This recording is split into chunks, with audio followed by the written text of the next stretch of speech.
Sometimes we are food lovers. What's a food lover? Back in South Africa, there is a store called Food Lovers Paradise. And I think to myself, subhanallah, we should have a sign on the masjid saying, Allah lovers paradise. Right? You love Allah, come to the house of Allah. Spend time here. رَجُلٌ قَلْبُهُ مُعَلَّقٌ بِالْمَسَاجِدِ.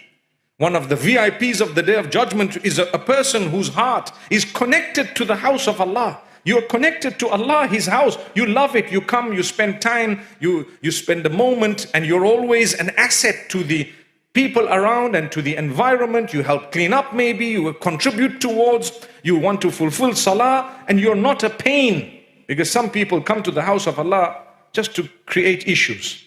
This issue and that issue, and you make, you cause a problem, you make litter or whatever else it may be. That's not how it should be. We are people who should be coming and cleaning up. If there is a small, piece of cloth or a little piece of a string or any dirt that's around us, we pick it up, put it in your own pocket rather than litter the masjid. And take it out. Why? That's the house of Allah. I cleaned it. Allah will help you clean your life, my brother. Allah will clean your act for you. You have a love for the house of Allah. You are bothered about the place and you look at everything. You make people feel comfortable here. Allah will make you feel comfortable everywhere else. Let's remember, Allah doesn't need us. We need Allah. So Allah's watching us. He put an instruction and He says, what are you going to do? Pray 5 times a day. For me, but not for my benefit. How's that? You see that? Pray 5 times a day for me, but the benefit is actually yours.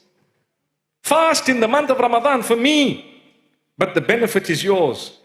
How do I know the benefit is his, even if he didn't tell me? Because if I didn't fast, it doesn't even affect him. Subhanallah.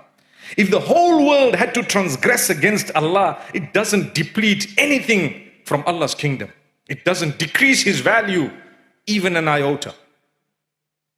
And if all of us had to obey Allah, may Allah make us from among those, it doesn't increase the value of Allah, it increases our value.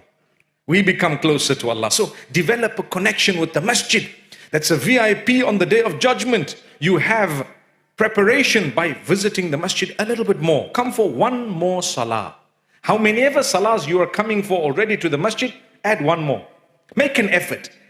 Your life will change. Do you know what Allah does for you? He will protect you from committing other sins by virtue of your concern to worship Him. Did you hear what I just said? If you are going to make it your business to fulfill salah, to be connected to the masjid, to come to the masjid for as many prayers as you can, and I'm speaking here about people who are living in a cosmopolitan society in the first world where it may not be so easy to go to the masjid all the time because of where we might be working and what might be the scenario and situation, but make an effort, do your best. And guess what? Do you really think you're going to commit adultery when you know that Salat al-Dhuhr is just now and I'm always at the masjid and I've planned to go to the masjid and I've just made wudu? What happens? Inna as-salata tanha 'anil fahsha'i wal munkar. Salah itself will stop you and prohibit you from immorality and sin, evil. Because you're always concerned. I'm in wudu, I made wudu, I've held my wudu because I need to fulfill my prayer. What's going to happen? Allah will protect you. You came to the masjid, Allah will save you as a result of that. You looked after others, you helped them, you made people feel comfortable in the house of Allah. When you look at others, don't just, push them. Some people, they stand in prayer and they push the other guy, and then they push this guy here. And then they push him a little bit more and push the other guy this way. Relax, it's not a TikTok video, by the way. It's actually a house of Allah. Make people feel comfortable. Yes, you should stand together, shoulder to shoulder. But it must be comfortable. It must be beautiful. Don't mess the life for the others. What's the big deal if a window or two happen to be open for ventilation? If you're feeling a little bit cold, perhaps you can move rather than closing the window for others who might feel a little bit hot.